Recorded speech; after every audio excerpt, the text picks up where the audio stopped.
Ассалаумағалейкум қазақ елі. Баршаларыңызды келіп жеткен қасиетті Рамазан айы менен және қатарлас келген тарихымыздан белгілі әз Наурыз мерекесімен шын жүректен құттықтаймыз. Қазақстан мұсылмандар діни басқармасының Шығыс Қазақстан облысы өкілдігінің ұйымдастыруымен өтіп жатқан осы шараны қабыл алыңыздар.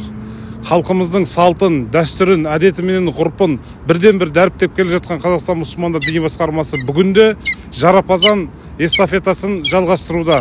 Біз бүгінгі эстафетаны Атырау облысынан қабыл алып, Батыс Қазақстан облысына жолдаймыз. Еліміз аман, жұртымыз тыныш болып, осы қасиетті айларда, қасиетті уақыттарда жасалған дұға тілектеріңіз қабыл болсын. Аман, саулықта болайық.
Kabul olsun.